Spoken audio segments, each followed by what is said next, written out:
Welcome friends, welcome students. I believe आपने पिछला half projectile का वीडियो देख लिया होगा और अब हम करने वाले हैं उस वीडियो को जो फुल प्रोजेक्टाइल के लिए जरूरी है। देखिए, फुल प्रोजेक्टाइल क्या होता है, वो इस तरह का मोशन इस बॉडी का जो आप पढ़ रहे हैं, दैट इज फुल प्रोजेक्टाइल। अब इसमें हो क्या रहा है, आपने बॉडी को जब फेंका तो आपने फिर से देखिए, रेड वाली लाइन हमारे पास हॉरिजॉन्टल कंपोनेंट की है, मैरून लाइन हमारे पास वर्टिकल कंपोनेंट की है। अब आपको पता है हॉरिजॉन्टल डायरेक्शन में एक्सेलरेशन नहीं होता, इसके लिए रेड वाली जो हॉरिजॉन्टल लाइन है वो वैल्यू उसकी चेंज नहीं होगी। पर क्योंकि मैरून वाली वर्टिकल कंपोनेंट है और उसमें एक्सेलरेशन ड्यू टू ग्रेविटी अपना पार्ट प्ले करेगी हर बारी, तो धीरे धीरे उसकी वैल्यू कम होगी, टॉप मोस्ट पॉइंट पर 0 हो जाएगी और फिर डाउनवर्ड वेक्टर शुरू हो जाएगा। ये देखिए, इसको देखिए, इसको देखिए और इस यहां अब आप टॉप पे पहुंच गए हैं और आप देख सकते हैं कि पूरी जर्नी में हॉरिजॉन्टल वेलोसिटी नहीं बदल रही है, जबकि टॉप मोस्ट पॉइंट के ऊपर वर्टिकल वेलोसिटी 0 हो गई है जो मैरून में थी। अब एक्सेलरेशन नीचे है तो बॉडी को वह नीचे की तरफ खींचना शुरू करेगा। ये देखिए, तो जिस वेलोसिटी से आपने हॉरिजॉन्टल कंपोनेंट जो इस वेलोसिटी का था वो थ्रू आउट द जर्नी नहीं बदला, लेकिन वर्टिकल कंपोनेंट जो शुरू में था लास्ट में उतना ही एग्जैक्टली डाउनवर्ड डायरेक्शन में होकर आ गया। टॉप मोस्ट पॉइंट के ऊपर वेलोसिटी 0 थी वर्टिकल वाली। इसी को हम आगे थोड़ा मैथमेटिकल पार्ट में आपको और समझेंगे। आइए, ये देखिए प्रोजेक्टाइल है और हमारे पास बेसिक डेफिनेशन प्रोजेक्टाइल को हम फिर एक बार याद कर लें। Whenever acceleration and velocity have any angle excepting 0 and 180 degrees, we call it a projectile.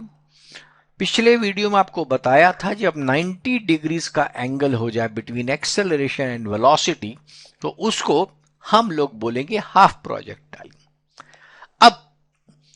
अब हम बात करने वाले फुल प्रोजेक्टाइल की। आप देख सकते हैं जिस एंगल से इसको फेंका गया ये न 0 है, ये वाला जो एंगल बनेगा न 0 है, न 90 है, न 180 है। अब इसमें हमने करना क्या है, वेलोसिटी को रिजॉल्व करना है हॉरिजॉन्टल और वर्टिकल डायरेक्शंस में, जो हमने स्टार्टिंग में किया, और फिर इसी लॉजिक को ध्यान रखना है कि horizontal component of velocity does not change because there is no acceleration and vertical component will always change due to acceleration due to gravity. अब देखिए आराम से इसका देखिए, ये हॉरिजॉन्टल कंपोनेंट था, ये वर्टिकल रहा, थोड़ी देर के बाद ये हॉरिजॉन्टल बन गया, ये वर्टिकल बन गया। अब देखिए वर्टिकल कम होता गया, फिर हॉरिजॉन्टल आया, फिर आपके सामने बहुत छोटा सा वर्टिकल आ गया, टॉप मोस्ट पॉइंट पे सिर्फ हॉरिजॉन्टल बचा, उसके बाद वर्टिकल डाउनवर्ड आना शुरू हो गया। हॉरिजॉन्टल हमारे पास वही रहा, वर्टिकल डाउनवर्ड आना शुरू हो गया और धीरे धीरे वर्टिकल बढ़ता गया और लास्ट में हमारे पास वर्टिकल की वैल्यू वही आ जाएगी जो शुरू को फेंकते हुए थी। अब अभी तक जो हमने हाफ प्रोजेक्टाइल लिया था वो टॉप से शुरू किया था, मतलब वो लगभग इस पॉइंट से शुरू किया, लेकिन अब हम शुरू यहां से करने वाले हैं। तो हॉरिजॉन्टल वेलोसिटी को हम लोग नाम दे देंगे v cos थीटा। ये u cos थीटा करिए या v cos थीटा कीजिए, बात एक ही रहती है। अब लेकिन वर्टिकल हमारे पास v sin थीटा हमारी शुरुआत की है, बाद में धीरे धीरे ये कम होती गई, इसलिए लास्ट में इसका नाम देखिए यहां रख दिया दोबारा v sin थीटा, यहां रख दिया और बीच में नाम नहीं दिया। और इस हाइट को हम लोग वर्टिकल हाइट बोलते हैं, मैक्सिमम हाइट बोलते हैं, और हॉरिजॉन्टल जो नीचे का डिस्टेंस उसका नाम हम रेंज करते हैं। तो आपने देखा पूरी जर्नी में v cos थीटा कहीं नहीं बदल रहा, v sin थीटा की वैल्यू बदल रही है, इसलिए उसका नाम हमने v sin थीटा शुरू में और आखिर में रखा, बीच में उसकी वेलोसिटी बदलती जा रही है। आइए इस चीज को थोड़ा मैथमेटिकल फॉर्म में अब सीखें। वर्टिकल में क्या है, u की वैल्यू v sin थीटा हो गया और एक्सेलरेशन -g हो गया वर्टिकल में। हॉरिजॉन्टल में क्या हो गया, u की वैल्यू v cos थीटा हो गई, एक्सेलरेशन इक्वल्स टू 0 हो गया। क्लियर? तो हमारे पास v sin theta v cos theta बन गया। आपको याद होगा जब हमने हाफ प्रोजेक्टाइल किया तो u लिया था सिर्फ और बाकी जीरो था। इस केस में क्योंकि आपने थीटा एंगल पर फेंका तो हम शुरू से उसको v cos theta v sin theta में ब्रेक कर लेंगे। अब आइए हमारे पास, अब ये देखिए ये इक्वेशन जो ये वाले हिस्से की लिखी हुई है ये वर्टिकल के लिए है। v साइन थीटा हमारा इनिशियल वर्टिकल है, एक्सेलरेशन माइनस जी है, और ये v0 कब है? टॉप मोस्ट पॉइंट पर, टिल टॉप मोस्ट पॉइंट। तो टिल टॉप मोस्ट पॉइंट पर हमने फॉर्मूला लगा दिया v is equal to u plus a t, 0 equals to v sine theta minus ji t. इससे हमारा टाइम आ गया, ऊपर जाने तक का टाइम हमारे पास v साइन थीटा आया अपॉन जी आया। लेकिन हमने कैपिटल टी को 2t क्यों किया? ऊपर जाने में जितना समय लगा उतना ही समय नीचे आने में भी लेगा, तो दोनों को जोड़कर जो टोटल टाइम ऑफ फ्लाइट कहलाएगा वो 2v साइन थीटा अपॉन जी हो जाएगा। आइए अब यही काम हम हाइट के लिए भी इसमें इक्वेशन लगा सकते हैं, v square is equal to u square plus 2as। आपको मालूम है v0 है, क्योंकि मैं बात बार बार वर्टिकल की कर रहा हूं। मैं आपको रिपीटेडली याद कराता रहूंगा, प्रोजेक्टाइल में वर्टिकल को अलग समझिए, हॉरिजॉन्टल को अलग समझिए। तो v sine theta whole square minus 2gh, उससे आपके पास h की वैल्यू आ गई v square sine square theta. ये हमने ये पूरा केस वर्टिकल से किया और इसीलिए इसमें साइन थीटा इंपॉर्टेंट था। मतलब हाइट और टाइम में कॉस थीटा का कोई रोल नहीं है, हाइट और टाइम में कॉस थीटा का कोई रोल नहीं है। अब आइए आगे, अब हम बात करते हैं रेंज की। उसमें हम लगा रहे हैं formula UT plus half A T square, इसमें भी वही लगाया, UT plus half A T square लगा सकते हैं। अब इसमें एक्सेलरेशन नहीं है क्योंकि अब हॉरिजॉन्टल की बात कर रही है, तो हॉरिजॉन्टल में हमने u को कर दिया v cos थीटा, और टाइम जो हमने अभी अभी डिराइव किया 2v sin थीटा अपॉन जिसकी वैल्यू को पुट कर दिया। हमारे पास वैल्यू देखिए क्या आ गई, 2v square sine theta cos theta by G. ये हमारे पास रेंज की वैल्यू आ गई। तो हमारे पास इसमें आप देख सकते हैं हॉरिजॉन्टल कंपोनेंट माने cos थीटा, देखो cos का मतलब हॉरिजॉन्टल, साइन का मतलब वर्टिकल, तो cos थीटा कंपोनेंट इसमें इंपॉर्टेंट आ चुका है। अब मैथ्स का एक फॉर्मूला है, जो लोग मैथ्स जानते हैं वो जानते हैं, 2 साइन थीटा cos थीटा को हम लोग साइन 2 थीटा लिख सकते हैं, इसीलिए हमने मैथमेटिक्स के जरिए इसको साइन 2 थीटा कर दिया अपॉन जी। यहां तक क्लियर? अब हमने ये सारे फॉर्मूले आपके सामने तीनों डिराइव अभी कर दिए। अब आप इनकी प्रोजेक्टाइल के फॉर्मूले से कुछ इन्फरेंस निकलता है जो आप माइंड में जरूर रखें।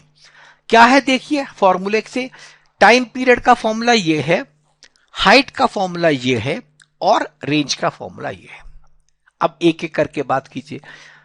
टाइम और हाइट किस पर डिपेंड करता है? साइन कंपोनेंट पर, माने वर्टिकल के ऊपर।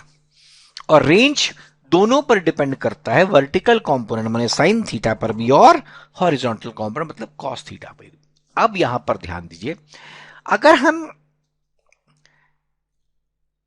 देखिए लिखा height and time depends on vertical components only, और अब देखिएगा horizontal range which is depending on both components horizontal as well as vertical. अब अगली बात ध्यान दीजिएगा, अगर मैं साइन थीटा कॉस थीटा यहां पर है, अगर मैं थीटा की जगह यहां पर 90 माइनस थीटा कर दूं दोनों जगह पर, तो ये sine 90 minus theta cos theta बन जाएगा और ये कॉस वाला साइन बन जाएगा। तो साइन इंटू कॉस की जगह कॉस इंटू साइन, बात तो वही रहने वाली है। तो पहली बात कॉम्प्लीमेंट, 90 माइनस थीटा का मतलब कॉम्प्लीमेंट्री एंगल होता है, सो कॉम्प्लीमेंट्री एंगल्स पर रेंज एग्जैक्टली सेम है। पहली बात ये समझ लीजिए। दूसरी बात, अब मैक्सिमम रेंज के लिए आपने थीटा को 45 करना है और मैक्सिमम हाइट के लिए 90 करना है, दोनों समझ लीजिए। मैक्सिमम हाइट के लिए 90 इसके लिए करना है, आपके पास साइन थीटा दोनों में है, टाइम और हाइट के लिए आपके पास साइन थीटा है, तो साइन की मैक्सिमम वैल्यू क्या होती है 1, कब? जब एंगल 90 डिग्री होता है। अब रह गया रेंज में आपने ऐसा क्यों करा। अब आप याद रखिएगा, आपको रेंज का एक फॉर्मूला भी सिंप्लीफाई करके एक और बताया था, v square sine 2 theta upon G. तो मैक्सिमम वैल्यू के लिए साइन 2 थीटा को 1 होना है, मतलब 2 थीटा को 90 होना है, इसका मतलब थीटा को 45 होना है। क्लियर? इस वजह से रेंज। अब ये कंपटीशन की बात की चीज है कि हाइट और रेंज लगभग बराबर कब होती है? जब थीटा की वैल्यू 76 डिग्री है या tan थीटा 4 के वैल्यू पर। आइए अब हम कोई भी एक रैंडम पॉइंट लेते हैं x, y और उसकी में क्या रिश्ता है उसको ट्रेजेक्ट्री बोला जाता है, पाथ बोला जाता है। उसको निकालते हैं। देखिए हमारे पास x हॉरिजॉन्टल डिस्टेंस चला है तो x क्या होगा, v cos theta into T. इससे t की वैल्यू क्या होगी, x upon v cos theta.